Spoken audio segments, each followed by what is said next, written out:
สวัสดีครับสวัสดีครับท่านผู้ฟังที่เคารพครับ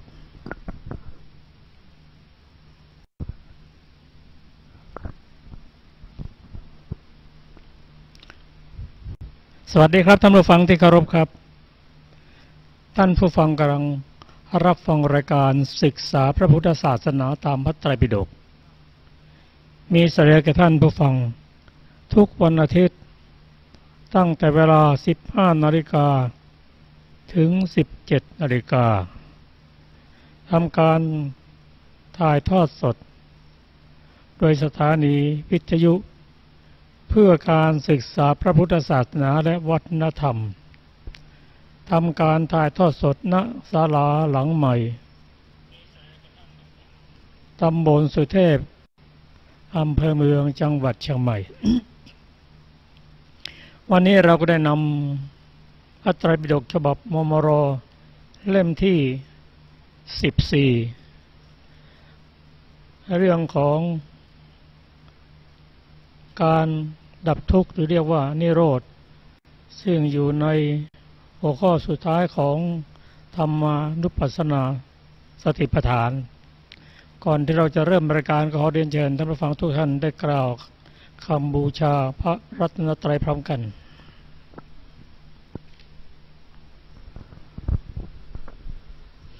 อะระหังสัมมาสัมพุทโธภควาพุทธังภควันตังอภิวาเทมิสวากขาโตภควตาธัมโมธัมมังนัมสสามิสุปฏิปันโนภควโตสาวกสังโฆสังฆังนะมามินะโมตัสสะภะคะวะโตอะระหะโตสัมมาสัมพุทธัสสะนะโมตัสสะภะคะวะโตอะระหะโตสัมมาสัมพุทธัสสะนะโมตัสสะภะคะวะโตอะระหะโตสัมมาสัมพุทธัสสะ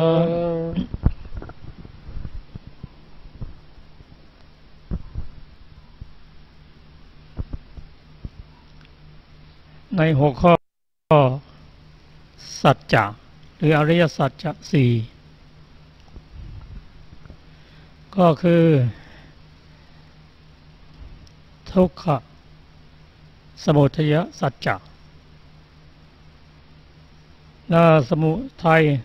ยนิโรธอริยสัจจะแล้วก็มรรคอริยสัจจะเรามาถึงทุกขนิโรธะก็ขอเชิญอาจารย์สุรภาอาจารย์กันดาได้นำพระสูตรมาสาธยายเชิญนะครับดูก่อนทุกขนิโรธสัจจะดูก่อนภิกษุทั้งหลายอริยสัจคือทุกขนิโรธธรรมเป็นที่ดับทุกข์เป็นอย่างไรคือความสำรอกและความดับโดยไม่มีเหลือความสละความส่งคืนความปล่อยวางความไม่อาลัยในตัณหานั้นนั่นแลอันใดดูก่อนภิกษุทั้งหลายก็ตัณหานั้นนั่นแลเมื่อบุคคลจะละเสียย่อมละเสียได้ในที่ไหนเมื่อจะดับย่อมดับในที่ไหนที่ใดเป็นที่รักใคร่เป็นที่พอใจในโลกตัณหานั้นเมื่อบุคคลจะละเสียก็ย่อมละเสียได้ในที่นั้นเมื่อจะดับก็ย่อมดับในที่นั้นก็อะไรเล่าเป็นที่รักใคร่เป็นที่พอใจในโลกตาเป็นที่รักใคร่เป็นที่พอใจในโลกตัณหานั้นเมื่อบุคคลจะละเสียก็ย่อมละเสียได้ที่ตานั้นเมื่อจะดับก็ย่อมดับที่ตานั้นหูเป็นที่รักใคร่เป็นที่พอใจในโลกตัณหานั้นเมื่อบุคคลจะละเสียก็ย่อมละเสียได้ที่หูนั้นเมื่อจะดับก็ย่อมดับที่หูนั้นจมูกเป็นที่รักใคร่เป็นที่พอใจในโลกตัณหานั้นเมื่อบุคคลจะละเสีย ก็ย่อมละเสียได้ที่จมูกนั้นเมื่อจะดับก็ย่อมดับที่จมูกนั้น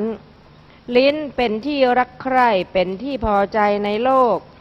ตัณหานั้นเมื่อบุคคลจะละเสียก็ย่อมละเสียได้ที่ลิ้นนั้นเมื่อจะดับก็ย่อมดับที่ลิ้นนั้นกายเป็นที่รักใคร่เป็นที่พอใจในโลกตัณหานั้นเมื่อบุคคลจะละเสียก็ย่อมละเสียได้ที่กายนั้นเมื่อจะดับก็ย่อมดับที่กายนั้นใจเป็นที่รักใคร่เป็นที่พอใจในโลกตัณหานั้นเมื่อบุคคลจะละเสียก็ย่อมละเสียได้ที่ใจนั้นเมื่อจะดับก็ย่อมดับที่ใจนั้นรูปเป็นที่รักใคร่เป็นที่พอใจในโลกตัณหานั้นเมื่อบุคคลจะละเสียก็ย่อมละเสียได้ที่รูปนั้นเมื่อจะดับก็ย่อมดับที่รูปนั้นเสียงเป็นที่รักใคร่เป็นที่พอใจในโลกตัณหานั้นเมื่อบุคคลจะละเสียก็ย่อมละเสียได้ที่เสียงนั้นเมื่อจะดับก็ย่อมดับที่เสียงนั้นกลิ่นเป็นที่รักใคร่เป็นที่พอใจในโลกตัณหานั้นเมื่อบุคคลจะละเสียก็ย่อมละเสียได้ที่กลิ่นนั้นเมื่อจะดับก็ย่อมดับที่กลิ่นนั้นรสเป็นที่รักใคร่เป็นที่พอใจในโลกตัณหานั้นเมื่อบุคคลจะละเสียก็ย่อมจะละเสียได้ที่รสนั้นเมื่อจะดับก็ย่อมดับที่รสนั้นโผฏฐัพพะเป็นที่รักใคร่เป็นที่พอใจในโลก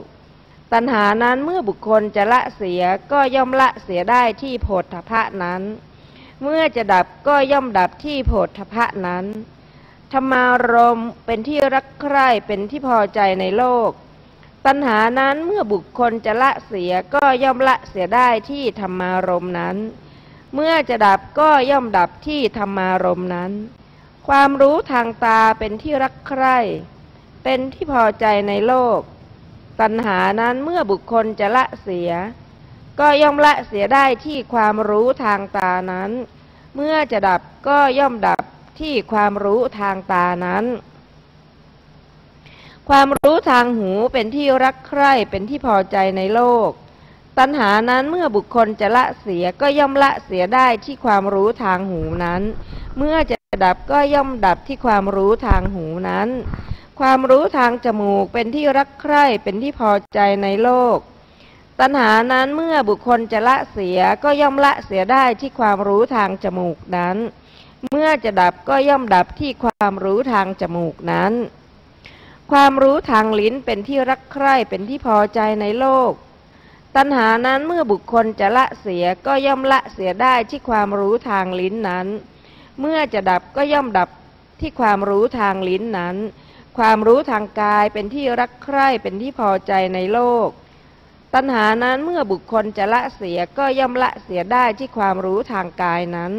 เมื่อจะดับก็ย่อมดับที่ความรู้ทางกายนั้นความรู้ทางใจเป็นที่รักใคร่เป็นที่พอใจในโลกตัณหานั้นเมื่อบุคคลจะละเสียก็ย่อมละเสียได้ที่ความรู้ทางใจนั้นเมื่อจะดับก็ย่อมดับที่ความรู้ทางใจนั้นความกระทบทางตาเป็นที่รักใคร่เป็นที่พอใจในโลกตัณหานั้นเมื่อบุคคลจะละเสียก็ย่อมละเสียได้ที่ความกระทบทางตานั้นเมื่อจะดับก็ย่อมดับที่ความกระทบทางตานั้นความกระทบทางหูเป็นที่รักใคร่เป็นที่พอใจในโลกตัณหานั้นเมื่อบุคคลจะละเสียก็ย่อมละเสียได้ที่ความกระทบทางหูนั้นเมื่อจะดับก็ย่อมดับที่ความกระทบทางหูนั้นความกระทบทางจมูกเป็นที่รักใคร่เป็นที่พอใจในโลกตัณหานั้นเมื่อบุคคลจะละเสียก็ย่อมละเสียได้ที่ความกระทบทางหูนั้นเมื่อจะดับก็ย่อมดับที่ความกระทบทางจมูกนั้นความกระทบทางลิ้นเป็นที่รักใคร่เป็นที่พอใจในโลกตัณหานั้นเมื่อบุคคลจะละเสียก็ย่อมละเสียได้ที่ความกระทบทางลิ้นนั้นเมื่อจะดับก็ย่อมดับที่ความกระทบทางลิ้นนั้น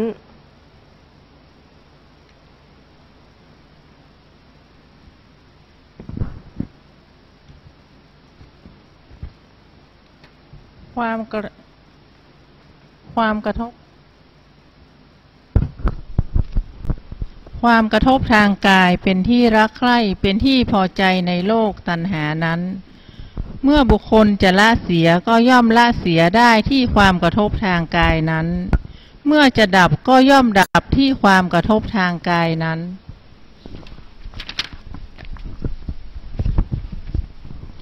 ความกระทบทางใจเป็นที่รักใคร่เป็นที่พอใจในโลกตัณหานั้นเมื่อบุคคลจะละเสียก็ย่อมละเสียได้ที่ความกระทบทางใจนั้นเมื่อจะดับก็ย่อมดับที่ความกระทบทางใจนั้นเวทนาเป็นที่เกิดแต่จักษุสัมผัสเป็นที่รักใคร่เป็นที่พอใจในโลกตัณหานั้นเมื่อบุคคลจะละเสียก็ย่อมละเสียได้ที่เวทนาซึ่งเกิดแต่จักษุสัมผัสนั้นเมื่อจะดับก็ย่อมดับที่เวทนาซึ่งเกิดแต่จักษุสัมผัสนั้นเวทนาซึ่งเกิดแต่โสตสัมผัสเป็นที่รักใคร่เป็นที่พอใจในโลกตัณหานั้นเมื่อบุคคลจะละเสียก็ย่อมละเสียได้ที่เวทนาซึ่งเกิดแต่โสตสัมผัสนั้นเมื่อจะดับก็ย่อมดับที่เวทนาซึ่งเกิดแต่โสตสัมผัสนั้นเวทนาซึ่งเกิดแต่ฆานสัมผัสเป็นที่รักใคร่เป็นที่พอใจในโลกตัณหานั้นเมื่อบุคคลจะละเสียก็ย่อมละเสียได้ที่เวทนาซึ่งเกิดแต่ฆานสัมผัสนั้นเมื่อจะดับก็ย่อมดับที่เวทนาซึ่งเกิดแต่ฆานสัมผัสนั้นเวทนาซึ่งเกิดแต่ชิวหาสัมผัสเป็นที่รักใคร่เป็นที่พอใจในโลกตัณหานั้นเมื่อบุคคลจะละเสียก็ย่อมละเสียได้ที่เวทนาซึ่งเกิดแต่ชิวหาสัมผัสนั้นเมื่อจะดับก็ย่อมดับที่เวทนาซึ่งเกิดแต่ชิวหาสัมผัสนั้นเวทนาซึ่งเกิดแต่กายสัมผัสเป็นที่รักใคร่เป็นที่พอใจในโลกตัณหานั้นเมื่อบุคคลจะละเสียก็ย่อมละเสียได้ที่เวทนาซึ่งเกิดแต่กายสัมผัสนั้นเมื่อจะดับก็ย่อมดับที่เวทนาซึ่งเกิดแต่กายสัมผัสนั้นเวทนาซึ่งเกิดแต่มโนสัมผัสเป็นที่รักใคร่เป็นที่พอใจในโลกตัณหานั้นเมื่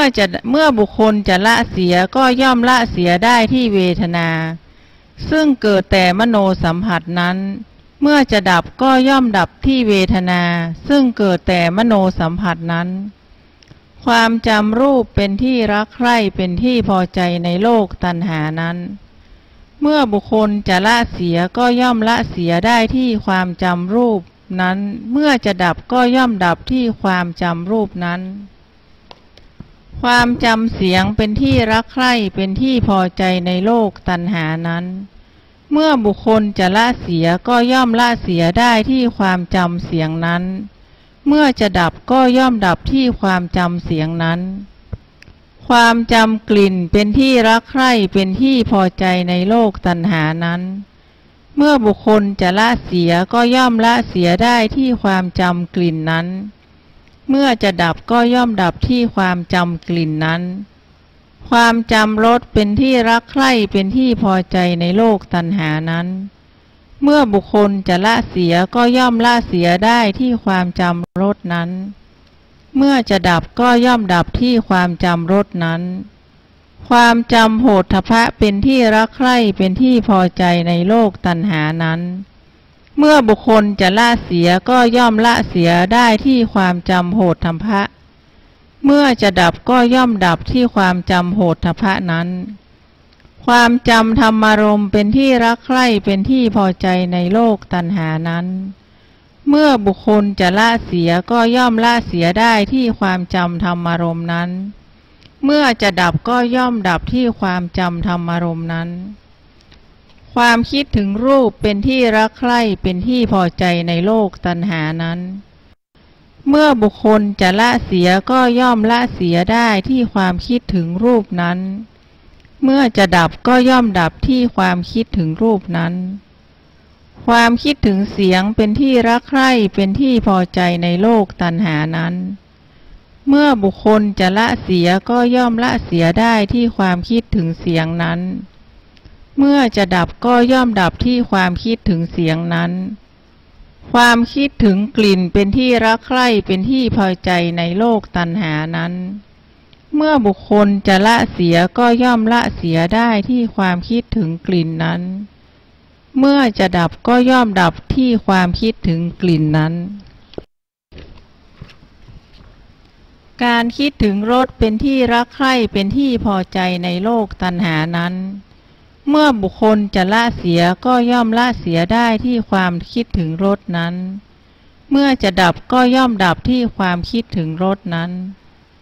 ความคิดถึงโผฏฐัพพะเป็นที่รักใคร่เป็นที่พอใจในโลกตัณหานั้นเมื่อบุคคลจะละเสียก็ย่อมละเสียได้ที่ความคิดถึงโผฏฐัพพะนั้นเมื่อจะดับก็ย่อมดับได้ที่ความคิดถึงโผฏฐัพพะนั้นความคิดถึงธรรมารมณ์เป็นที่รักใคร่เป็นที่พอใจในโลกตัณหานั้น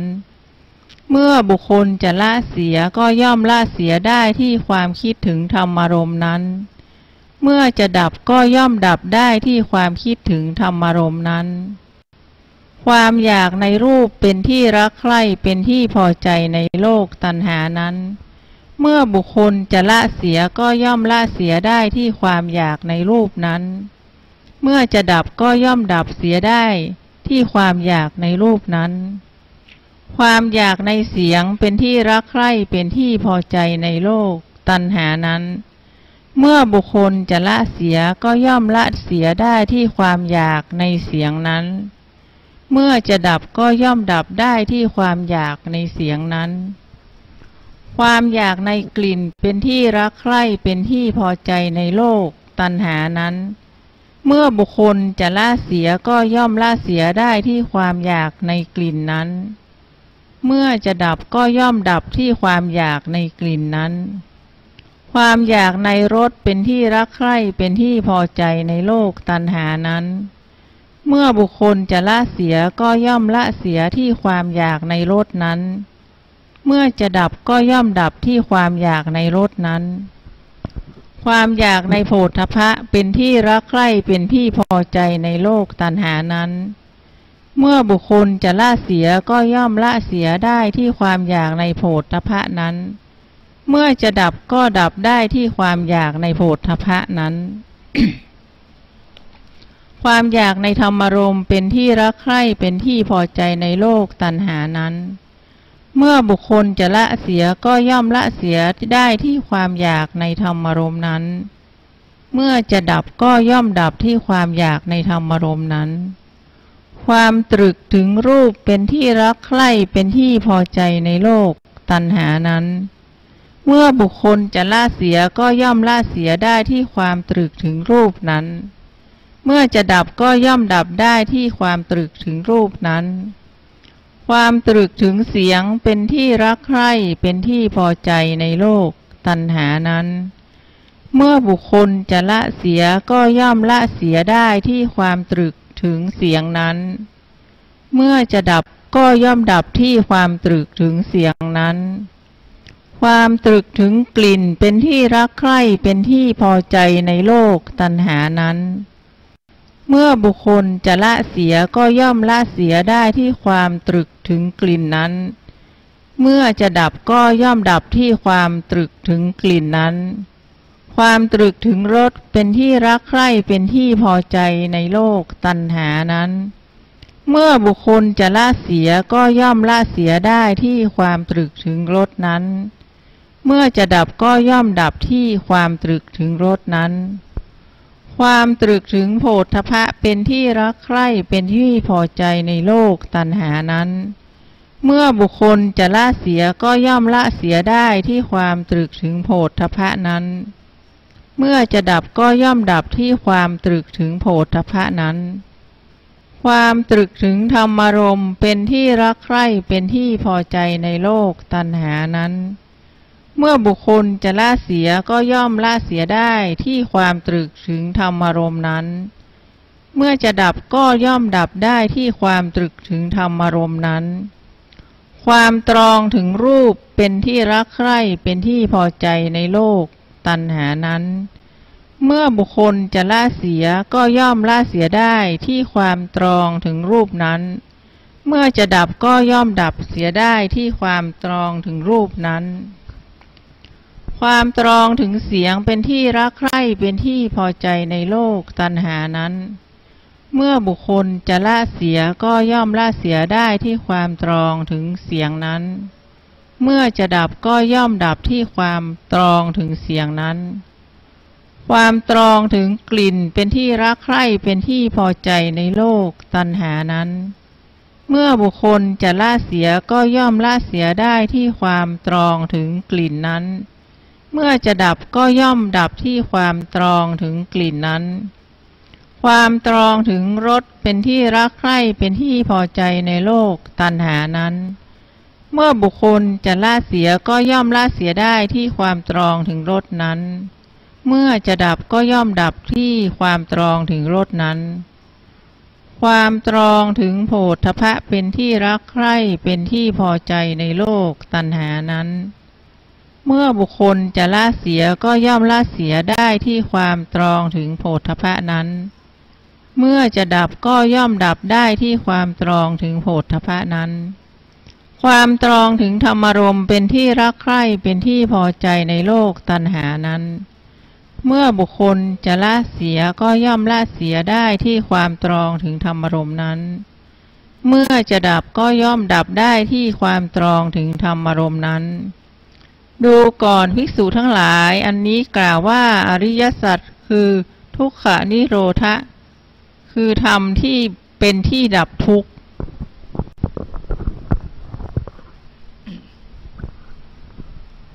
ท่านผู้ฟังที่เคารพพระผู้มีพระภาคเจ้าตรัสว่าธรรมใดเกิดแต่เหตุก็ดับเหตุแห่งธรรมนั้นพระพุทธพจน์ตรัสไปสั้นๆธรรมใดเกิดแต่เหตุก็คือผลนั่นเองผลก็คืออะไรขันธ์ห้าที่เราเข้าไปยึดมั่นถือมั่นเป็นธรรมอันเกิดแต่เหตุคืออะไรสมุทัยคือตัวตัณหาดับตัณหาเสียสิ้นสำรอกเสียสิ้นก็เป็นการดับเหตุย่อมเข้าสู่นิโรธครับธรรมหมดนี้เป็นธรรมที่นอกจากจะเข้าใจได้ยากก็อธิบายได้ยากเพราะอะไรท่านกล่าวว่าภาษาของมนุษย์ที่ใช้กันอยู่เนี่ยมันยังหยาบเกินไปที่จะพิจารณาพูดถึงธรรมอธิบายถึงธรรมซึ่งเป็นความจริงหรือเป็นประมัตถ์แต่อย่างไรก็ตาม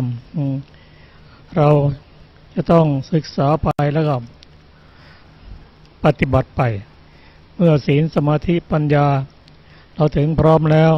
เป็นอธิศีลอธิจิตอธิปัญญาดวงตาเราก็จะเกิดขึ้นมีดวงตาเห็นธรรมครับเจ้าเรามาเริ่มพิจารณาเป็นข้อๆไปขอเชิญอาจารย์ประเสริฐ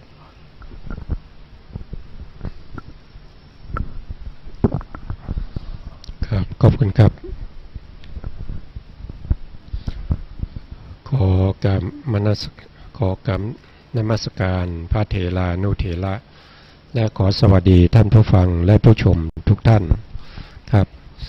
วันนี้เราก็สนทนาในหัวข้อที่เป็นธรรมานุปัสสนาสติปัฏฐานนะครับแต่อยู่ในหมวดที่ว่าเป็นทุกขนิโรธอริยสัจนะครับทุกขนิโรธอริยสัจนะครับทุกข์ก็คืออะไรก็คือรูปนามขันธ์ห้านะครับรูปนามขันธ์ห้าเป็นทุกข์นะครับแล้วก็ถ้าเราจะดูองค์ธรรมของคำว่าทุกข์เนี่ยนะครับก็คือได้แก่จิตโลกียจิต81เจตสิก52เจตสิก51เว้นโลภะนะครับแล้วก็รูป28พวกนี้เป็นทุกขสัจนะครับ นิโรธนิโรธคืออะไรนิโรธก็คือที่ดับนะครับที่ดับนะครับถ้าเราพูดถึงว่าเมื่อนิโรธเนี่ยเป็นที่ดับนะครับแต่องค์ธรรมจริงๆก็คือตัวนิพพานนะครับนิพพานนะครับเมื่อเอามารวมกันแล้วก็แปลว่าเป็นที่ดับทุกข์นะครับก็คือนิพพานนั่นเองพระนิพพานนั่นเองเป็นที่ดับทุกข์นะครับก่อนที่เราจะถึงพระนิพพานเนี่ยนะครับก่อนที่เราจะถึงทุกขนิโรธอริยสัจเนี่ยนะครับมันก็ต้องมีการประพฤติปฏิบัตินะครับไม่ใช่ว่าอยู่ๆเราจะสามารถที่จะเข้าถึงนิโรธทุกขนิโรธอริยสัจได้ง่ายๆนะครับมันไม่ได้เป็นอย่างนั้นนะครับเราก็จะต้องมีการปฏิบัติเริ่มตั้งแต่เรามีการรักษาศีลนะครับมีการรักษาศีลเสร็จแล้วเราก็มีการเจริญในเรื่องของสมาธินะครับเจริญเรื่องสมาธิเมื่อได้สมาธิเป็นอุปจารสมาธิหรือว่าได้เป็นอัปปนาแล้วนะครับก็ออกจากอัปปนามานะครับแล้วก็มากำหนดรู้นะครับกำหนดรู้ในเรื่องของนามและรูปนะครับนามและรูปเมื่อกำหนดรู้นามและรูปเนี่ยนะครับเมื่อมีสมาธิก็ดีนะครับแล้วก็กำหนดได้ถูกต้องนะครับไม่เป็นไปตามวิปัสสนาญาณนะครับไม่นานนะครับไม่นานก็จะเห็นความแยกขาดออกจากกันของนามและรูปได้นะครับนามและรูปเนี่ยเขาจะไม่ปะปนกันนะครับเขาก็จะแยกขาดออกจากกันให้เราเห็นได้นะครับแต่ถ้าเราจริงๆแล้วเนี่ยเขาแยกขาดจากกันอยู่ตลอดเวลานะครับคือเขาจะไม่ปะปนกันนะแต่ว่าเราไม่มีความสามารถที่จะเข้าไปเห็นได้นะครับอย่างปัจจุบันเนี่ยนะครับก็มีอยู่ตลอดเวลานะครับแต่เรามองไม่เห็นนะครับเมื่อเราทำสมาธิมีกำลังนะครับแล้วก็เราพยายามให้กำหนดอยู่ในนามและรูปนะครับต่อเนื่องกันไปเรื่อยๆนะครับเมื่อสมาธิดีนะครับปัญญาสติปัญญาก็มากขึ้นนะครับเมื่อสติมากขึ้นปัญญามากขึ้นเนี่ยเราก็จะสามารถเข้าไปเห็นได้นะครับแต่ในพระสูตรนี้นะครับพระสูตรนี้พระพุทธองค์ก็ทรงแสดงให้แก่ภิกษุทั้งหลายนะครับให้ภิกษุทั้งหลายเนี่ยกำหนดรู้ในเรื่องของตานะครับในเรื่องของตาเนี่ยเป็นเหตุที่ทำให้เกิดเป็นตัณหานะครับเมื่อเราเห็นแล้วเนี่ยเราก็เกิดความยินดีชอบใจในสิ่งที่เราเห็นนะครับไอ้ตัวความยินดีชอบใจนั่นน่ะเขาเป็นตัณหานะครับเขาเป็นตัณหาก็คือโลภะนะครับถ้าว่าไปจริงๆองค์ธรรมก็คือโลภะคืออะไรโลภะก็คือเจตสิกดวงหนึ่งนะครับ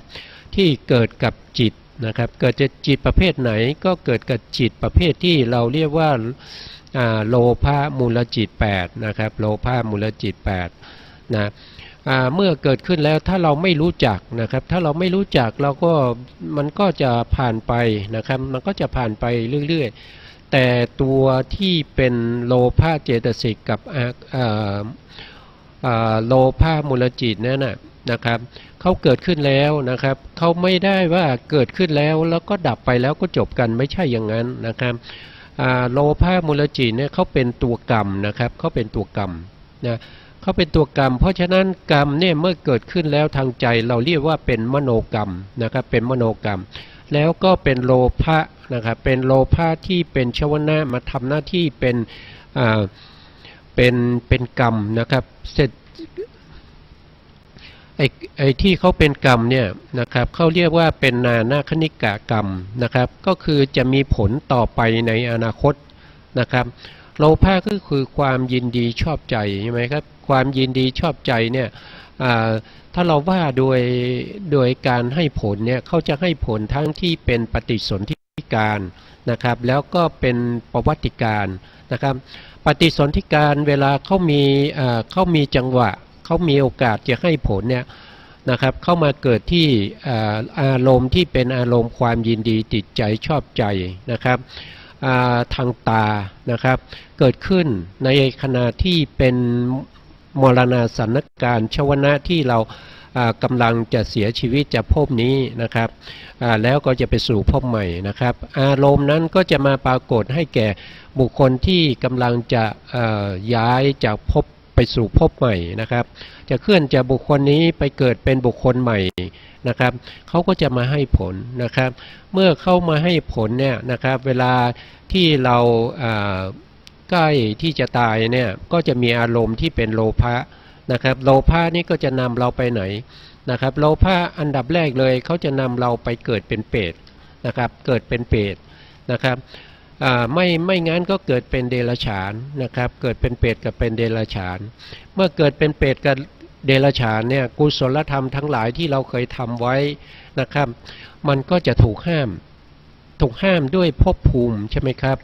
ภพภูมิอย่างเราไปเกิดเป็นเปรตเนี่ยเรามีแต่ความทุกข์ทรมานนะครับมีความหิวมีความอยากนะครับอยู่ตลอดเวลานะครับแล้วก็อยู่ด้วยกรรมนะครับกรรมที่เราทำก็คือเราเห็นทางตาแล้วเราเกิดความยินดีเพลิดเพลินชอบใจ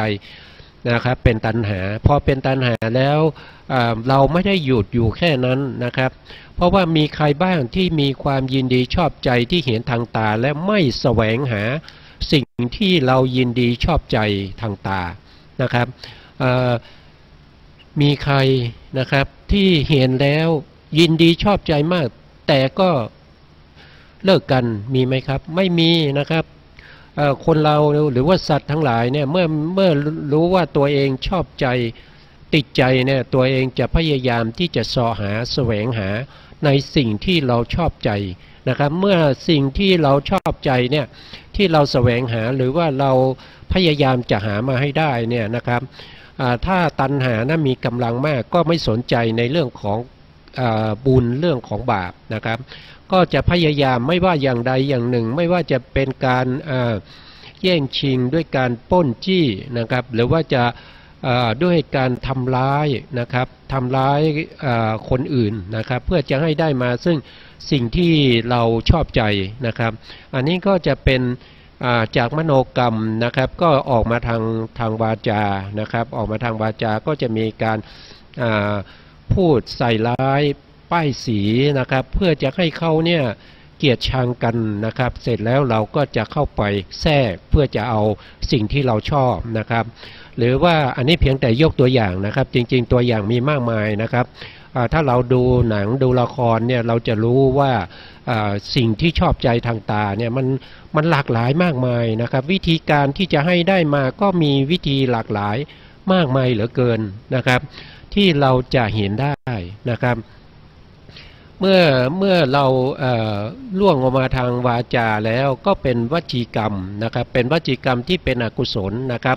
วจีกรรมก็จะมีตั้งแต่มุสานะครับมุสาก็คือเอาเรื่องที่ไม่เป็นความจริงมาพูดให้เขาแตกแยกกันนะครับแล้วก็มุสาเสร็จแล้วก็สอดเสียดนะครับสอดเสียดก็คือพยายามที่จะกล่าวร้ายให้เขาเนี่ยเกิดความไม่ชอบใจเอาเรื่องของคนนี้ไปบอกให้คนนั้นเอาเรื่องของคนนั้นมาบอกให้คนนี้นะครับให้เขาเกลียดกันให้เขาชังกันนะครับให้เขามีการทะเลาะเบาะแว้งกันนะครับเพื่ออะไรก็เพื่อผลประโยชน์ของตัวเองนะครับพวกเราถ้าเราสังเกตให้ดีนะครับถ้าเราไม่มีผลประโยชน์เกี่ยวข้องนะครับเพราะเราไม่ถ้าเราเห็นแล้วเราไม่ชอบใจนะครับเราไม่มีตัณหาเราก็จะไม่ไปพูดอย่างนั้นนะครับไม่ไปพูดมุสาไม่ไปพูดสอดเสียดนะครับไม่ไปพูดหยาบคายนะครับหยาบคายก็มีการว่าด่านะครับแล้วก็มีการพูดเพ้อเจ้อนะครับทีเล่นทีจริงนะครับทำให้เขาเนี่ยเกิดการแตกแยกนะครับเกิดการที่ไ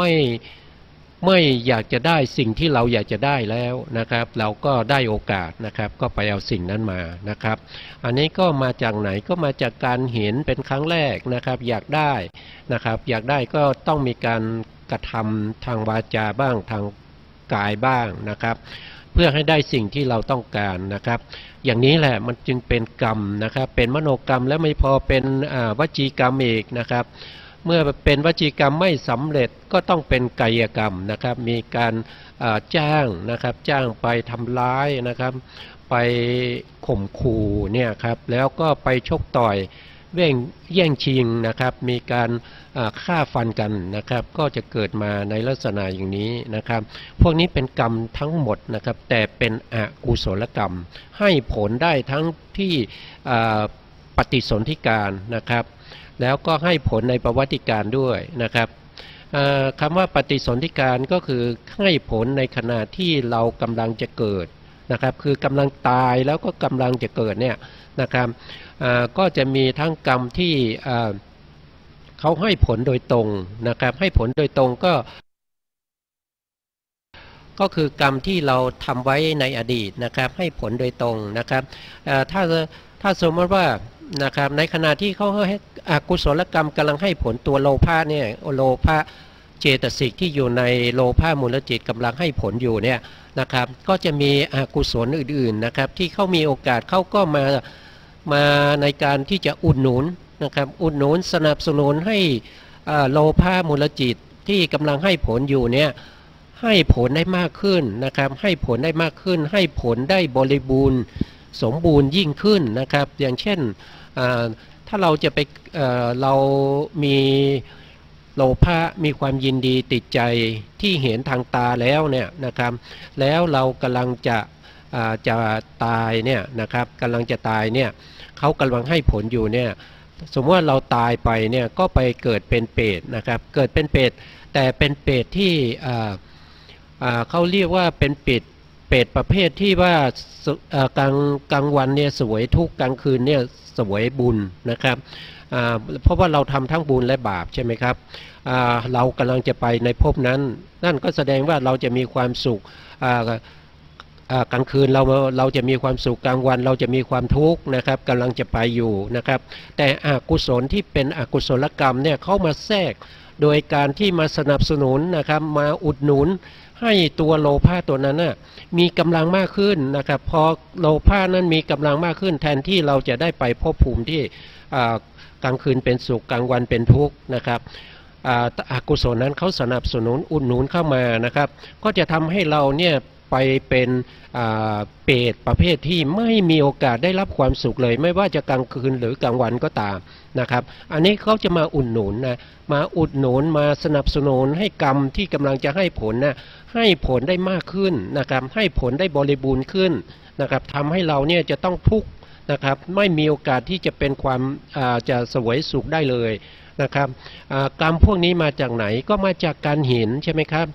เริ่มต้นจากการเห็นนะครับแล้วก็ยินดีในสิ่งที่เราเห็นนะครับเพราะฉะนั้นพระพุทธองค์จึงทรงเตือนภิกษุทั้งหลายนะครับว่าไอ้เรื่องของ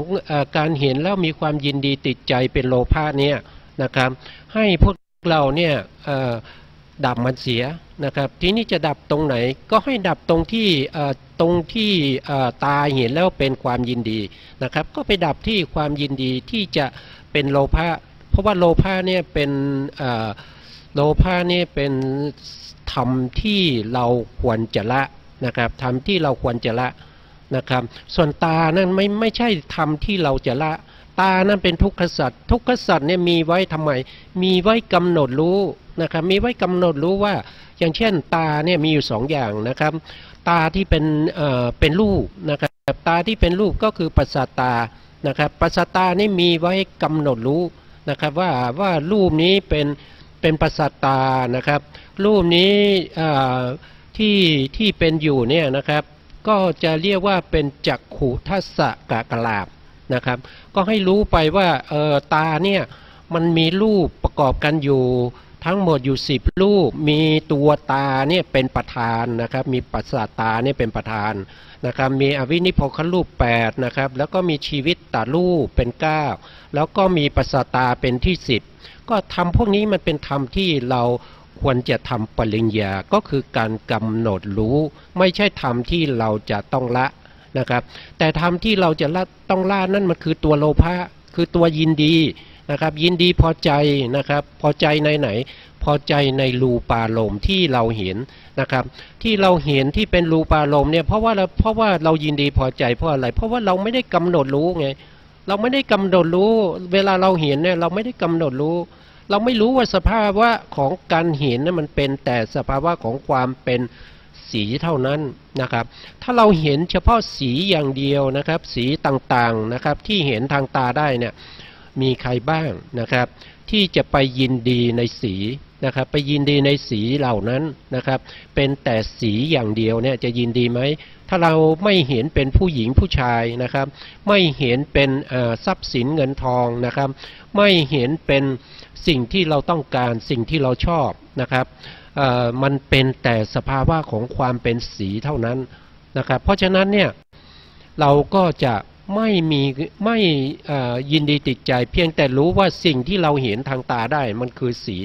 สีเท่านั้นนะครับแต่ถ้าเราเห็นทางตาเมื่อไหร่เป็นผู้หญิงเป็นผู้ชายนะครับผู้ชายก็เห็นผู้หญิงที่สวยใช่ไหมครับผู้ชายก็จะต้องติดใจนะครับติดใจ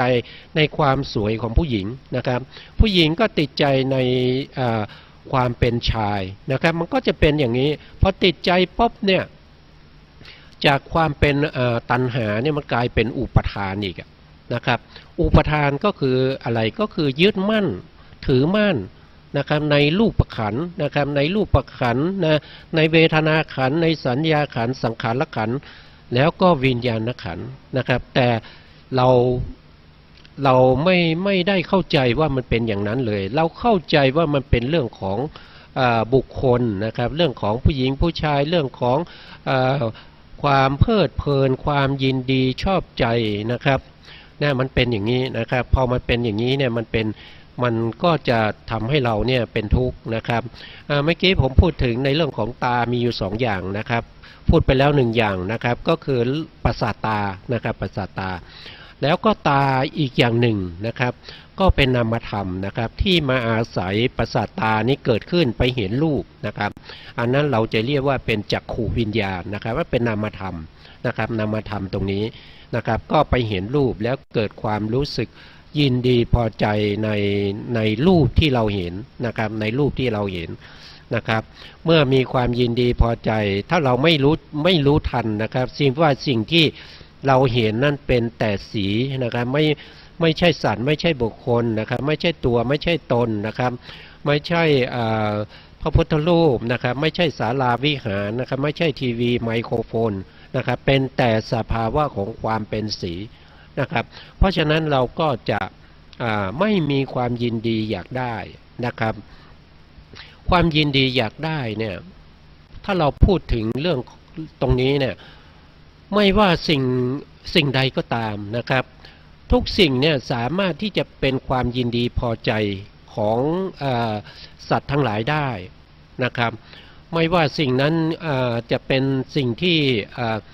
ดีหรือไม่ดีก็ตามนะครับอย่างเช่นรถยนต์เก่าๆนะครับขายก็ไม่ได้ราคานะครับสตาร์ทก็ไม่ติดนะครับแต่มันก็ยังมีบางคนนะครับชอบใจนะครับชอบรุ่นนี้นะครับชอบแบบนี้นะครับจะเอาไปซ่อมใจนี่นะครับก็จะมาขอนะครับมาขอซื้อมาขอเขาก็ไม่อยากจะให้นะครับไม่อยากจะให้ก็ทำไงอยากได้นะครับอยากได้ก็จะต้องมีการทางวาจาก็จะต้องมีการพูดคุยมีการพยายามที่จะพูดให้ได้มานะครับทางกายก็ไม่ได้ก็ออกมาทางกายนะครับข่มขู่อะไรพวกนี้นะครับจนในที่สุดเนี่ยก็ได้ไปนะครับก็ได้ไปก็เป็นอะไรก็เป็นอกุศลกรรมนะครับเป็นอกุศลกรรมนะครับไม่ว่าสิ่งไหนก็ตามนะครับเราอย่าคิดว่าสิ่งเหล่านั้นเป็นของเราเนี่ยมันไม่ดีเราไม่อยากได้แล้วมันอยู่บ้านเราก็เกะกะอย่าจะเอาทิ้งแล้วแต่ยังมีบางคนนะครับเขายังต้องการอยู่เขายังอยากได้อยู่นะครับไม่ว่าอะไรก็ตามนะครับไม่ว่าจะเป็นกองขยะไม่ว่าจะเป็นขวดพลาสติกนะครับไม่ว่าจะอะไรก็ตามนะครับท่านเอาไปทิ้งเนี่ยมันจะมีคนมาเอานะครับมันจะมีคนมาเอาคนชอบใจคนที่อยากได้นะครับมันมีอยู่นะครับไม่ต้องว่านะครับว่าโอ้ไม่มีใครเอาแล้วเรื่องนี้นะครับมันมีครับเพราะว่าพวกเราเนี่ยมีความคิดที่แตกต่างกันนะครับ บางคนเนี่ยเอาไปก็เพื่อจะเอาไปในการที่จะเอาไปซ่อมไปทำไปขายนะครับบางคนยากจนเนี่ยเช้าเย็นเนี่ยก็จะอยู่กับกองขยะนะครับก็จะไปค้นหาสิ่งที่พอจะขายแล้วก็เอาเงินมาประทังชีวิตได้นะครับเขาก็พยายามทำอย่างนั้นนะครับเพราะว่าเขาไม่มีโอกาสนะครับการที่ไม่มีโอกาสนะครับที่จะได้ในสิ่งที่เป็นสิ่งที่ดีนะครับก็เพราะอะไรก็เพราะเกิดจากกรรมนะครับที่ท่านจะต้องเป็นคนที่ยากจนนะครับที่ท่านจะต้องเป็นคนที่หาเช้ากินค่ำนะครับที่จะต้องไปอยู่กับกองขยะทั้งวันนะครับเพื่อจะไปเสาะหาแสวงหานะครับสิ่งที่พอจะเอาไปขายได้ก็เพราะอะไรก็เพราะว่ากรรมเก่าไงครับก็เพราะกรรมเก่าท่านไม่เคยให้ทานมาเลยนะครับให้ทานก็ให้น้อยมากนะครับแล้วก็ให้บางครั้งเนี่ยให้ทานในสิ่งที่ผู้รับไม่ต้องการนะครับนะมันก็จึงเป็นอย่างนี้นะครับมันก็จึงเป็นอย่างนี้มันส่งผลมานะครับไม่ใช่ว่าสิ่งทั้งหมดทั้งมวลเนี่ยเป็นที่พระเจ้าสร้างมานะครับหรือว่าจะเป็นผู้ที่มีอำนาจนะครับให้มาไม่ใช่อย่างนั้นนะครับมันเป็นกรรมของเรานะครับที่เราเคยทำไว้ในอดีตนะครับเขาส่งผลมาเขามีโอกาสเขาส่งผลเนี่ยเขาก็จะส่งผลให้เราเรื่อยๆนะครับแต่ถ้าเราพยายามที่จะปิดนะครับพยายามที่จะปิดในการที่จะส่งผลในเรื่องของอกุศลธรรมเนี่ยเราก็จะต้องมีการพยายามที่จะให้จิตใจของเราเนี่ยอยู่กับบุญอยู่กับกุศลนะครับทำบุญทำกุศลนะครับให้ทานรักษาศีลอย่างเงี้ยนะครับพยายามที่จะต้องทำกุศลนะครับเพราะฉะนั้นการทำกุศลเนี่ยมันจะทำให้อกุศลที่จะให้ผลบ่อยๆเนี่ยมันจะตามไม่ค่อยทันนะครับพอมันตันไม่ทันเนี่ยมันก็จะทำให้มันไม่มีโอกาสให้ผลนะครับพอมันไม่มีโอกาสให้ผลนะครับสิ่งอื่นนะครับก็จะให้ผลนะครับถ้ากุศลไม่มีโอกาสให้ผลกุศลมันก็จะให้ผลนะครับเพราะว่าเราเกิดมาเนี่ยมันยาวนานมากนะครับไม่ได้เกิดมาชาตินี้ชาติเดียวนะครับเกิดมาตั้งแต่อดีตชาติอนันตชาติไม่รู้ว่าพบไหนนะครับเราก็เคยทำทั้งสิ่งที่ดีและไม่ดีนะครับเพราะฉะนั้นสิ่งที่ดีและไม่ดีที่เขายังไม่มีโอกาสให้ผลเนี่ยเขาก็จะตามเรามาเรื่อยๆนะครับถ้ามีโอกาสนะครับเขาก็จะให้ผลเรานะครับไม่ว่าจะเป็นอกุศลกรรมก็ตามเป็นกุศลกรรมก็ตามนะครับเขาจะให้ผลเราทันทีถ้าเขามีโอกาสนะครับเพราะฉะนั้นการที่เราจะเปิดโอกาสให้กุศลธรรมให้ผลหรือว่าจะให้กุศลกรรมให้ผลเนี่ยก็ขึ้นอยู่กับการกระทำของเรานะครับที่เขาเรียกว่าเป็นประโยคะนะครับประโยคะในการที่จะพยายามที่จะทำในสิ่งในปัจจุบันนี้ว่าจะพยายามทำในส่วนที่เป็นอกุศลใช่ไหมในส่วนที่เป็นบาปใช่ไหมหรือว่าในส่วนที่เป็นบุญใช่ไหมในส่วนที่เป็นกุศลใช่ไหมนะครับก็พยายามที่จะถ้าเราอยากจะให้อกุศลกรรมให้ผลก็ทำอกุศลไปเถอะนะครับทำอกุศลแน่นอนว่าอากุศลมันก็จะตามให้ผลเราง่ายๆนะครับกุศลก็จะตามให้ผลเรายากนะครับเพราะว่าเราเปิดประตูให้อกุศลเราปิดประตูกุศลอย่างเงี้ยนะครับอันนี้จะเป็นประโยคะนะครับประโยคะก็คือความเพียรที่เราพยายามที่จะทำกุศลหรืออกุศลนะครับอันนี้ข้อหนึ่งนะครับแล้วคติอีกนะครับคติก็คือภพภูมิที่เราเกิดนะครับอย่างเช่นเรามาเกิดเป็นมนุษย์เนี่ยนะครับไม่ว่ากุศลหรืออกุศลเนี่ยมันมีโอกาสให้ผลเท่ากันนะครับมันมีโอกาสให้ผลเท่ากันเพราะว่าเราเกิดเป็นมนุษย์ก็คติเราเป็นมนุษย์นะครับแต่ถ้าเราไปเกิดเป็นเทวดานะครับถ้าเป็นเทวดาเนี่ยในภูมิที่เป็นเทวดาเนี่ยกุศลกรรมทั้งหลายเนี่ยเขามีโอกาสที่จะให้ผลมากกว่าอกุศลนะครับอกุศลที่เราเคยทำไว้เนี่ยมันก็จะตามเรามาแต่ว่ามันไม่มีโอกาสให้ผลนะครับเพราะว่าเราไปเกิดเป็นเทวดานะครับเทวดาเนี่ยนะครับจะให้ตกต้นไม้ได้ไหมไม่ได้นะครับจะให้เทวดาเนี่ยถูกคนอื่นมาดักยิงได้ไหมไม่ได้นะครับจะให้เทวดาเนี่ยถูกรถชนได้ไหมไม่ได้นะครับให้เทวดาเนี่ยไปตกน้ำแล้วก็จมน้ำตายได้ไหมก็ตอบว่าไม่ได้ สิ่งพวกนี้มันได้ที่ไหนได้ในภูมิที่เป็นมนุษย์หรือว่าเป็นเดรัจฉานใช่ไหมครับเพราะฉะนั้นถ้าไปเกิดเป็นเทวดาในผลบุญเนี่ยเขาก็จะให้ผลมากนะครับเขาก็มีโอกาสให้ผลเขาก็จะให้ผลบ่อยๆนะครับอกุศลทั้งหลายที่จะตามให้ผลเนี่ยมันถูกห้ามนะครับถูกห้ามแต่ถ้าเทวดาที่เป็นมิจฉาทิฏฐิขึ้นมานะครับพอเป็นมิจฉาทิฏฐิขึ้นมาถึงแม้ว่าการกระทำของเขาในอดีตที่เป็นบุญนะครับที่กำลังให้ผลอยู่นะครับแต่เขาเป็นมิจฉาทิฏฐิเพราะฉะนั้นกุศลกรรมทั้งหลายที่มีโอกาสให้ผลในห่วงที่เป็นเทวดาเนี่ยกำลังของบุญที่ให้นั้นมันก็จะอ่อนไปนะครับมันถูกแทรกแซงด้วยอย่างอื่นนะครับอย่างเช่นอกุศลกรรมเนี่ยมันไม่มีโอกาสให้ผลก็จริงใช่ไหมครับแต่มันสามารถจะแทรกเข้ามาขัดขวางนะครับไม่ให้กุศลเนี่ยให้ผลได้เต็มที่อย่างนี้ก็มีนะครับเพราะฉะนั้นนี่เรื่องของภพภูมิเรื่องของคตินี่ก็มีความสำคัญในเรื่องของการที่จะกุศลกรรมอกุศลกรรมเนี่ยจะให้ผลเนี่ยมันจะไม่เท่ากันนะครับแต่ถ้าเราไปเกิดเป็นอบายอย่างเงี้ยเกิดเป็นเดรัจฉานนะเกิดเป็นเดรัจฉานเนี่ยถามว่าเดรัจฉานนี่ก็อกุศลกรรมให้ผลมากกว่านะครับกุศลกรรมนะแต่มนุษย์เนี่ยให้ผลได้เท่ากันถ้าเป็นเดรัจฉานก็อกุศลให้มากกว่ากุศลถ้าไปเป็นเทวดาก็กุศลให้มากกว่าอกุศลนะครับสิ่งพวกนี้มาจากไหนมาจากตัวเองเป็นผู้สร้างขึ้นมาตัวเองเป็นผู้ทำขึ้นมาแล้วตัวเองทำขึ้นมาเพราะอะไรก็เพราะว่าการเห็นไงเพราะว่าเห็นแล้วติดใจยินดีชอบใจใช่ไหมครับได้ยินเสียงแล้วเพลิดเพลินยินดีพอใจในเสียงเพลงนั้นนะครับได้กลิ่นก็ยินดีติดใจในกลิ่นนะครับชอบใจในกลิ่นนะครับรู้รสก็ชอบใจในรสอีกนะครับแล้วก็ไปสัมผัสสิ่งที่นุ่มๆก็ชอบใจติดใจนะครับไปห้างไปอะไรเนี่ยนะครับก็ไปเดินดูเขามีกันในห้างเนี่ยเขาขายเสื้อผ้านะครับก็ไปดูโอ้นี่ก็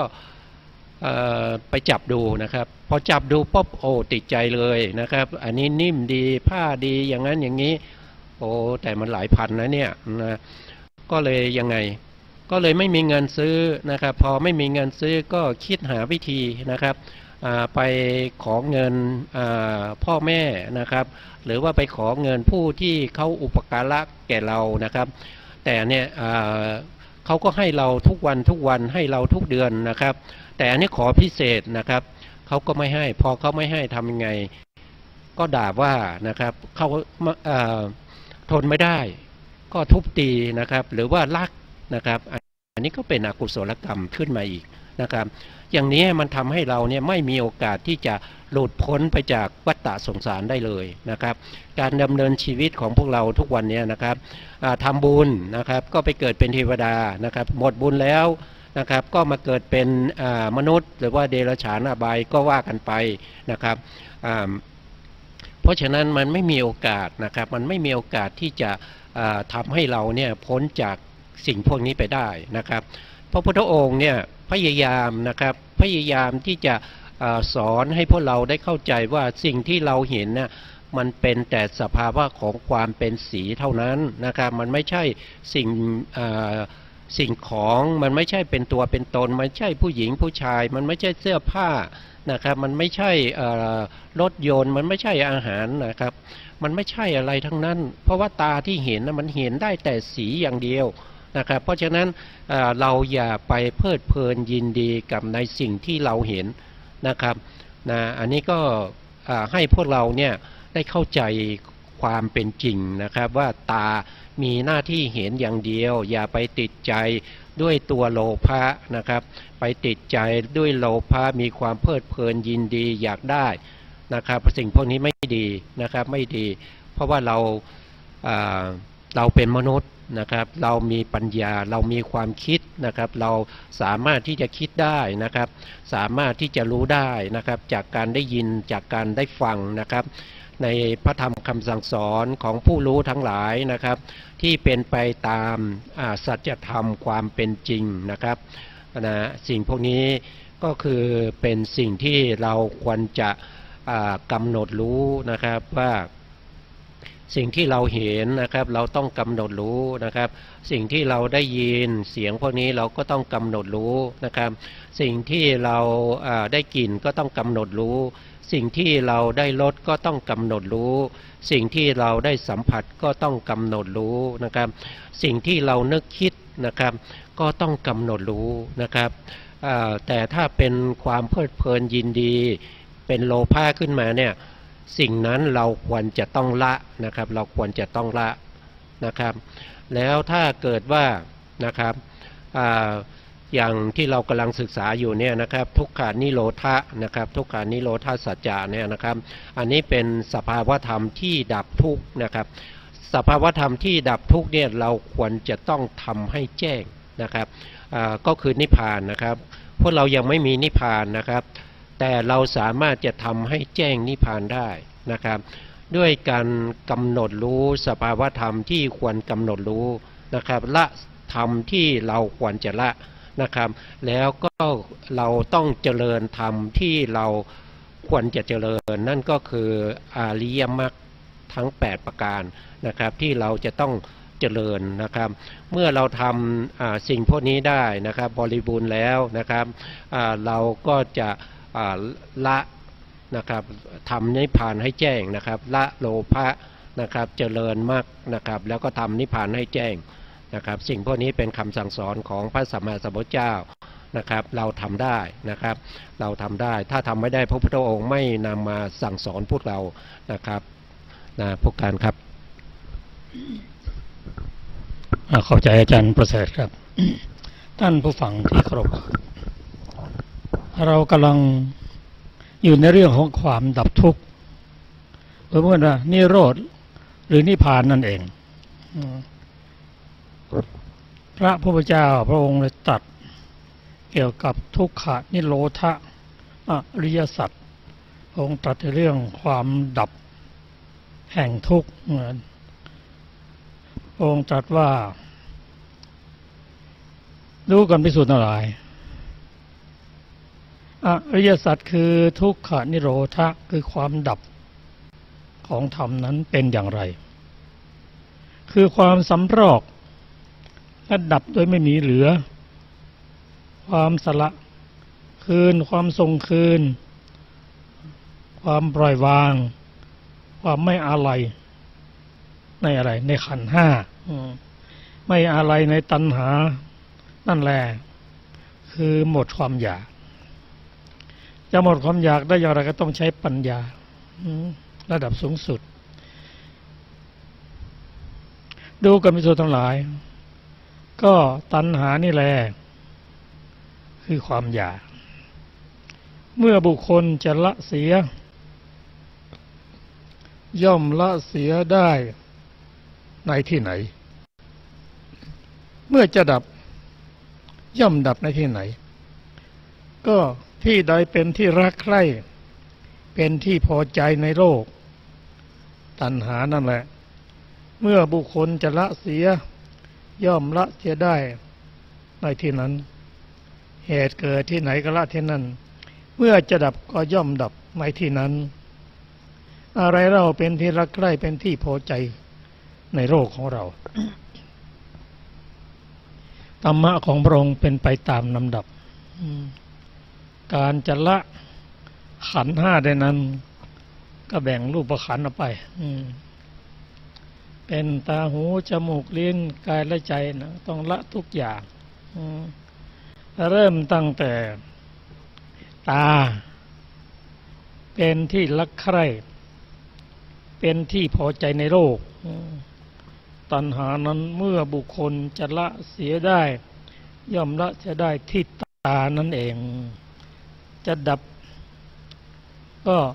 ดับที่ตานั่นเองความละเอียดในการจะละธรรมนั้นเริ่มต้นที่ตาหูจมูกลิ้นกายและใจแล้วไปอารมณ์พระองค์ตรัสสอนว่าต้องสงเคราะห์ตาหูจมูกลิ้นกายใจลงในอริยสัจสี่ให้ได้เช่นตา เป็นทุกขสัตว์เหตุที่ทำให้เกิดตาคือสมุทัยนั้นก็คือตัณหาในภพก่อนนะตอนนี้เราศึกษาผลปัจจุบันผล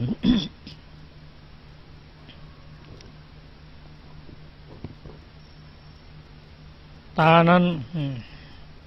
สงเคราะห์เข้าไปในเรื่องของทุกขสัตว์สมุทัยคือตัณหาความอยากนั้นเป็นมาตั้งแต่ภพก่อนแล้วถ้าไม่มีภพก่อนไม่มีตัณหาแล้วตาก็ไม่เกิดขึ้นความดับแห่งตา คือความ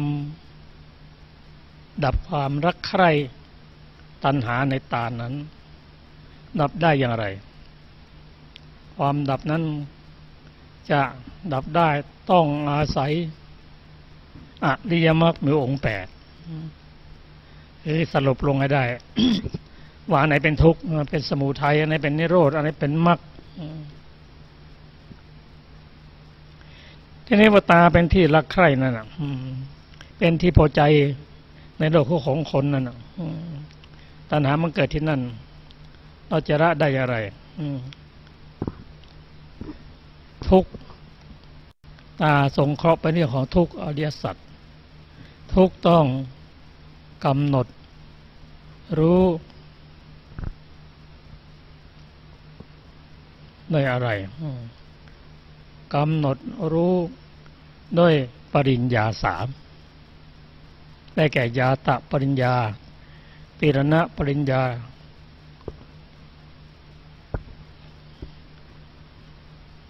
แล้วก็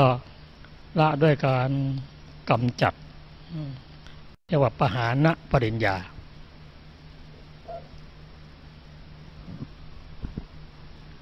ตานั้นกำหนดรู้แล้วควรละจะละได้อย่างไรนะก็ต้องมีวิธีการจนปฏิบัติธรรมจนเกิดความจากผลนั้นจะเกิดจากการกำหนดด้วยปริญญา3นั่นแหละจะไปทำต่อเนื่องให้เราเกิดความเบื่อหน่าย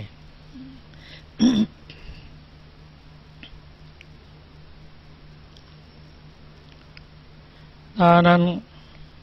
เป็นทุกขสัตว์ทุกคนรักตานั้นเกิดขึ้นได้ด้วยตัณหาอุปทานจากอดีต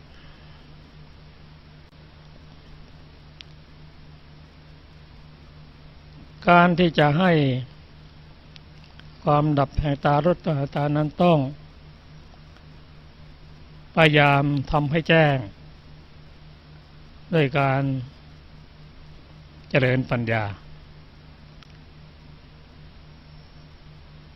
และหนทางที่จะดับตานั้นก็ได้แก่มรรคมีองค์8เท่านั้นเองแต่ฟังดูแล้วก็เหมือนจะทำได้โดยไม่ยากนักแต่ความสลับซับซ้อนการปฏิบัติธรรมเป็นไปตามลำดับ มาวิเคราะห์เรื่องตาก่อนที่เราหลงไหลเรารักนั่นนะมันเป็นเรื่องของสามัญลักษณะเกิดขึ้นตั้งอยู่และดับไปและธรรมนิยามคือความเป็นอนิจจังทุกขังอนัตตาถ้าเข้าใจ2อย่างนี้ก็ความรักความใคร่ตัณหาในตาก็ลดลงละ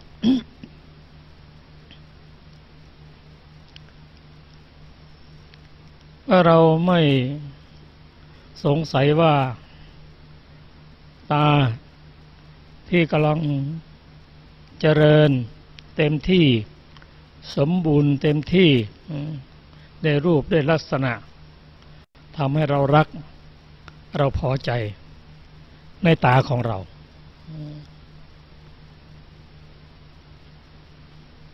รักดวงตาเปรียบเทียบว่ารักเท่ากับดวงตาแสดงว่าดวงตานั้นเป็นที่รัก รู้ว่าดวงตานั้นประกอบด้วยอะไรมั่งธาตุดินธาตุน้ำธาตุไฟธาตุลม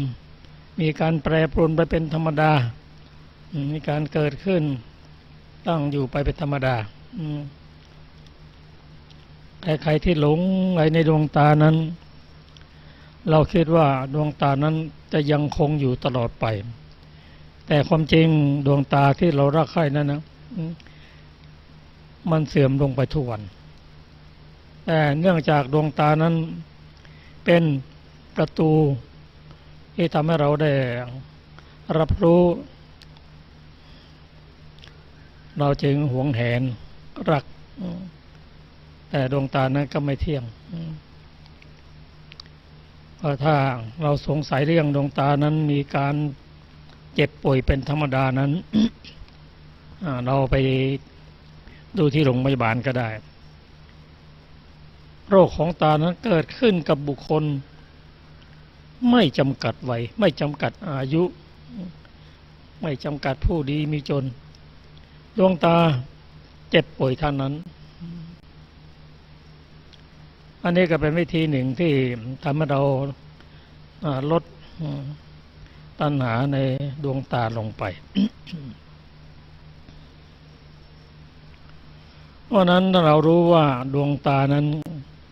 เกิดขึ้นคืออะไรคือจักขายตนะเกิดขึ้นได้เพราะอาศัยตัณหาอุปทานในภพก่อนจะดับได้ก็ดับได้ที่ตานั้นเองตานั้นก็ยังเป็นสิ่งที่มีคุณ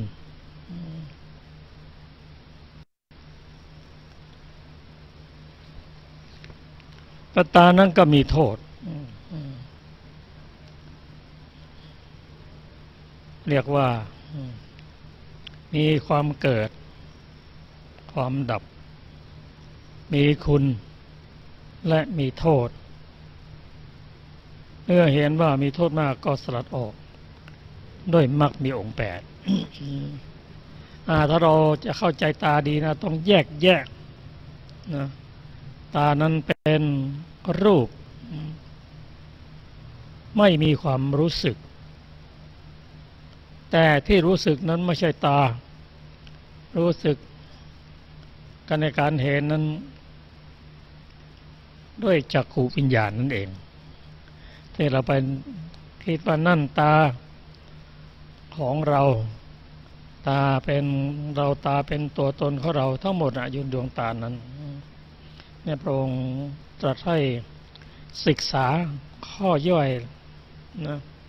เอาตั้งวัตถุก่อนแล้วไปถึงอารมณ์วัตถุก็มี6อารมณ์6วิญญาณ6เราตามด้วยฉันทะวิตกความตรึกต่างๆนั้นการจะละได้นั้นก็เราจะต้องปฏิบัติอย่างนั้นแล้วเราจะอะไรมาปฏิบัติเราใช้อะไรปฏิบัติใช้ปัญญาปัญญาจะเกิดขึ้นได้อย่างไร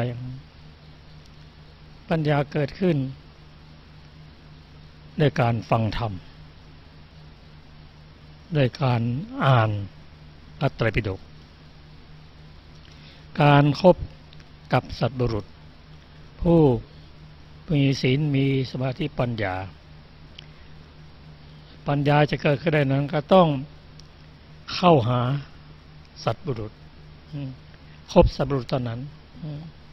คบบุคคลเช่นใดก็เป็นบุคคลเช่นนั้นธาตุใครธาตุมันมาถึงตาแล้วก็มาถึงหูเช่นเดียวกันเราก็รัก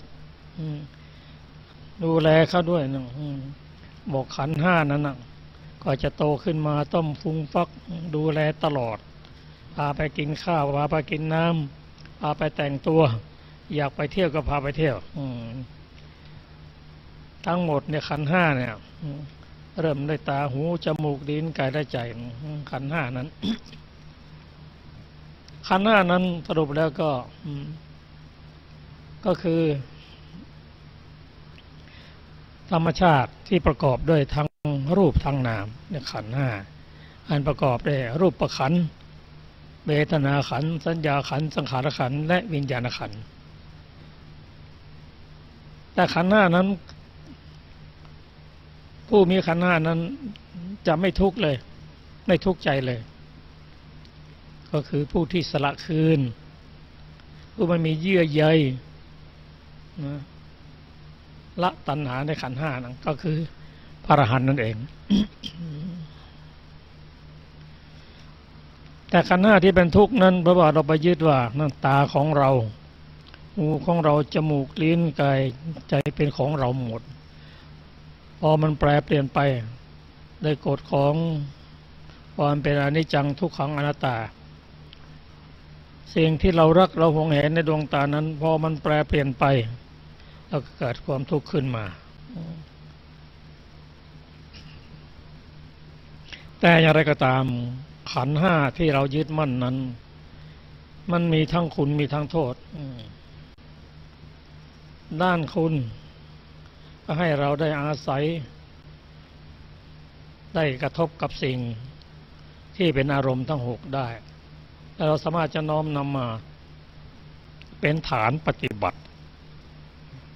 ให้พ้นจากขันธ์ห้าได้ยกตัวอย่างเช่นเราอยากจะศึกษาธรรมะเนี่ยแต่ดวงตาเราไม่ค่อยดีเนี่ยมันอ่านยาก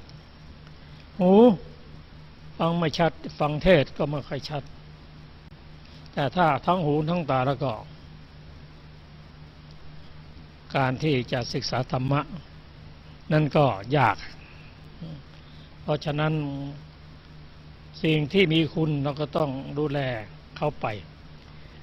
เหมือนเราจะข้ามฝั่งด้วยเรือนั้นเราก็ต้องดูแลเรือให้ดีอุดรูรั่วให้ดีอย่างเดียวกัน สรุปแล้ว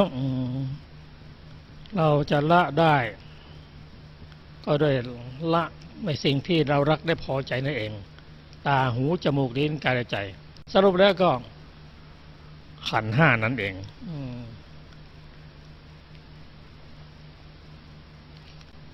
ขันธ์ห้านั้นเป็นทุกขสัจจะทุกข์ก็อะไรเกิดบ่อยๆเป็นทุกข์เจ็บไข้บ่อยๆเป็นทุกข์ตายบ่อยๆก็เป็นทุกข์คือขันธ์ห้าเป็นทุกขสัจจะสมุทัยสัจจะของขันธ์ห้านั่นก็คือตัณหากรรมอุปทานในอดีตนั่นแหละเราถึงได้ขันธ์ห้านี่มา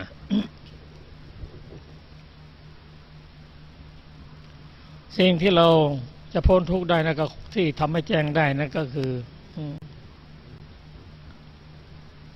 นิโรธต้องถึงระดับพระอรหันต์นั่นแหละเองจะเป็นนิโรธมีนิพพานเป็นอารมณ์สิ่งที่ควรเจริญเพื่อเข้าหาความดับทุกข์นั้นได้แก่อริยมรรคมีองค์แปดอริยมรรคองค์แปดก็คือศีลสมาธิปัญญานั่นเองถ้าเรามีปัญญามากๆสั่งสมมากๆดังที่ได้เรียนทราบว่าพัฒนาขึ้นได้ด้วยการอ่านการเห็นการสอบถามการคบสัตบุรุษอ่อนพิจารณาเมื่อปัญญาเกิดขึ้นปัญญาจะเกิดขึ้นนั้นก็ต้องอาศัยองค์ประกอบโดยเฉพาะทำจิตให้ตั้งมั่นเพราะสมาธินั้นเป็นเหตุใกล้ของปัญญาสมาธิจะเจริญได้ตั้งอยู่ได้นานก็ต้องอาศัยศีลเนี่ยธรรมะของพระองค์เนี่ยสอดคล้องกันมาเป็นลำดับอาศัยซึ่งกันและกันสรุปแล้วเราจะ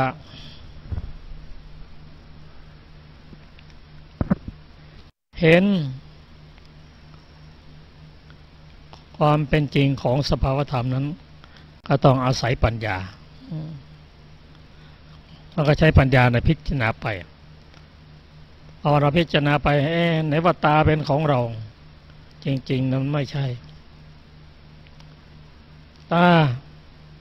เป็นเราตาเป็นตัวตนของเรามันก็ไม่ใช่เพ อแยกแยะออกครับเราจะเข้าใจยิ่งขึ้นเมื่อนำพระสูตรที่ชื่อว่าวิพังคสูตรมาศึกษากันนะซึ่งเราจะนำมาศึกษาในโอกาสต่อไป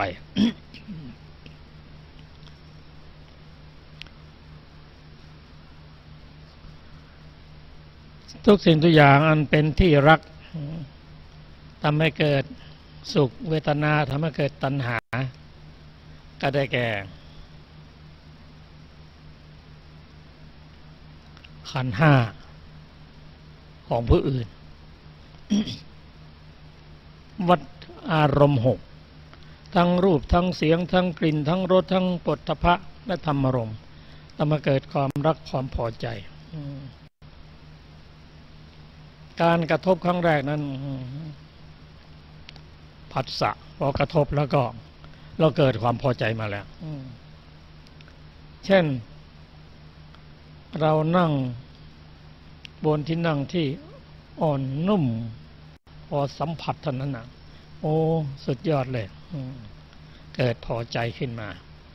เมื่อเกิดความพอใจยินดีคือฉันทะขึ้นมาแล้วต่อจากนั้นก็นำมาตรึกวิตกตรึกถึงเรื่องต่อเนี่ยแล้วเมื่อถึงระดับตัณหาก็เพิ่มขึ้น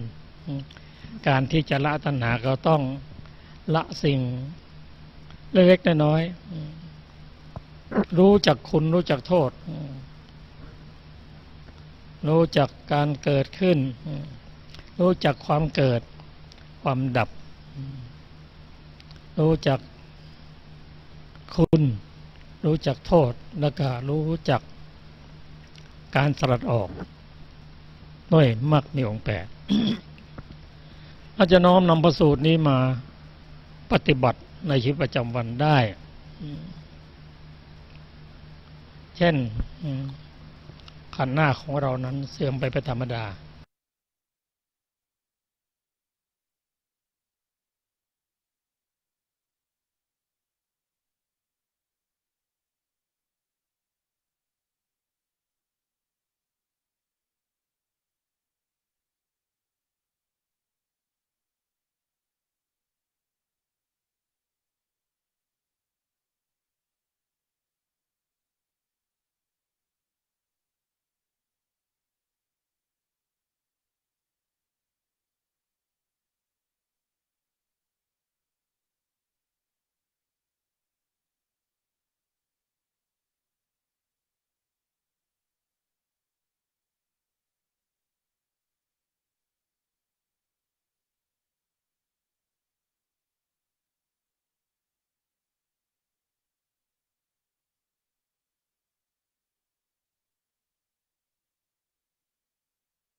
ท่านมีความสุขละ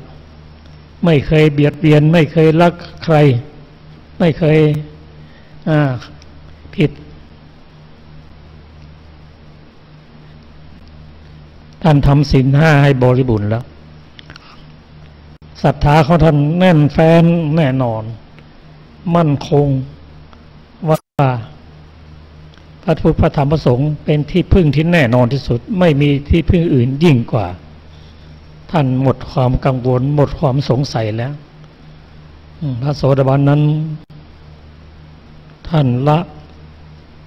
สักกายทิฏฐิได้การประพฤติผิดศีลนอกพุทธศาสนาในสงฆ์ไม่มีความลังเลสงสัยไม่มีอันนี้คือสังโยชน์เบื้อง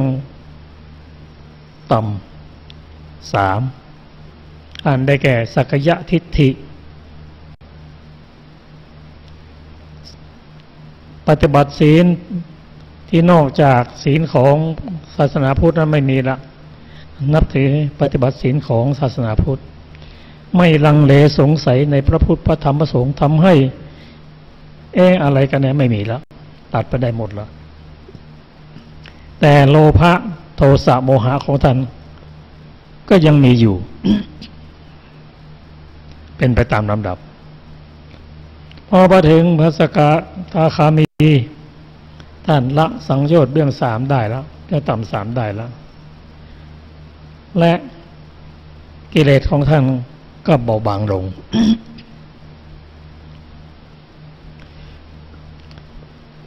ต่อไปอันดับต่อไปก็คือเป็นพระอนาคามีพระอนาคามีท่านละสังโยชน์เบื้องต่ำ5ได้ละคือละสังโยชน์เบื้องต่ำ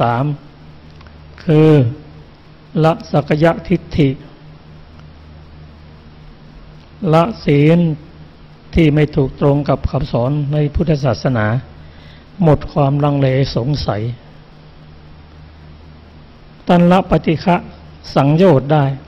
ละความโกรธได้ละกามสังโยชน์เกี่ยวกับเรื่องกามพระอนาคามีละได้แล้วผู้เป็นพระอนาคามีไม่อยู่ครองเรือนแต่เป็นฆราวาสก็ได้แต่ข้อประพฤตินั้นอุโบสถศีลนั้น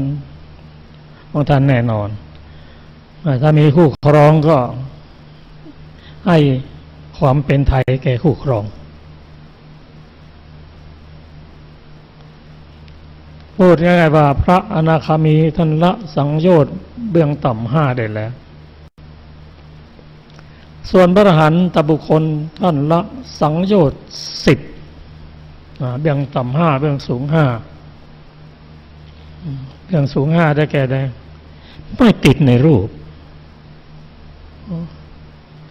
ไม่ติดในอารูปไม่ติดในพรหมไม่ติดในอารูปพรหม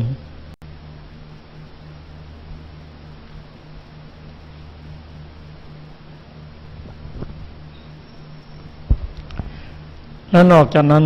ท่านละอุทธัจจะและอวิชชาเป็นผู้สมบูรณ์ที่สุด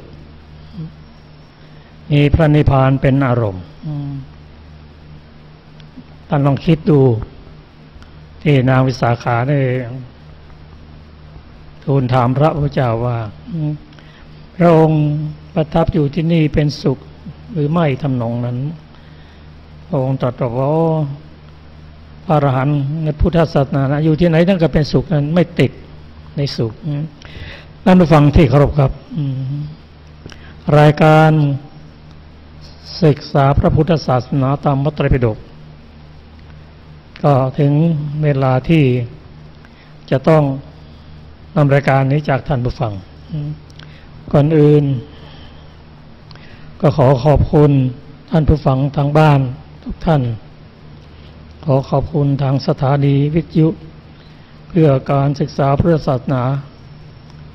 และวัฒนธรรมซึ่งมีพระครู วิศวัตร วรกิจโจเป็นผู้ในการขอขอบคุณผู้ร่วมรายการทุกท่านครับเราจะกล่าวคำ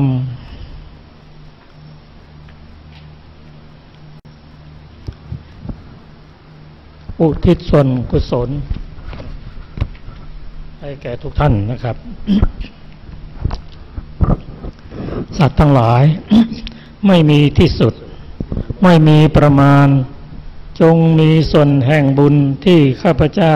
ได้ทำในบัดนี้และแห่งบุญอื่นที่ได้ทำไว้ก่อนแล้วคือจะเป็นสัตว์เหล่าใดซึ่งเป็นที่รักใคร่และมีบุญคุณเช่นมารดาบิดาของข้าพเจ้าเป็นต้นก็ดี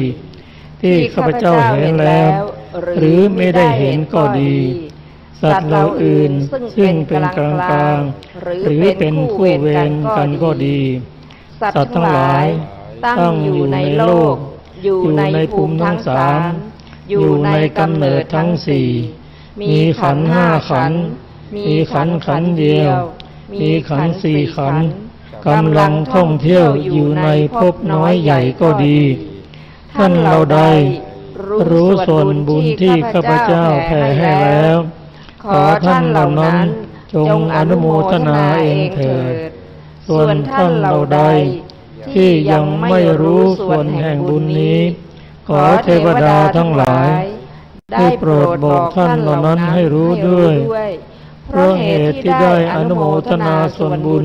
ที่ข้าพเจ้าแผ่ให้แล้วขอท่านทั้งหลายจงเป็นผู้ไม่มีเวรอยู่เป็นสุขทุกเมื่อจนถึงพระนิพพานความปรารถนาที่ดีงามของท่านเหล่านั้นจงสำเร็จเถิดด้วยอานิสงส์แห่งกุศลที่ได้ทำแล้วทั้งปวงนี้ขอพระศาสนาของพระโลกนาถจงสว่างไสวด้วยข้อปฏิบัติมีศีลเป็นต้นอันบริสุทธิ์ขอพระศาสนาของพระสัมมาสัมพุทธเจ้าจงสถิตอยู่ในโลกตลอดกาลนานขอปวงสัตว์จงมีความเคารพในพระพุทธศาสนาเป็นนิจขอฝนจงตกในพื้นปฐพีโดยชอบตามฤดูกาลขอผู้ยินดีในพระสัทธรรมจงปกครองชาวโลกโดยธรรมเถิด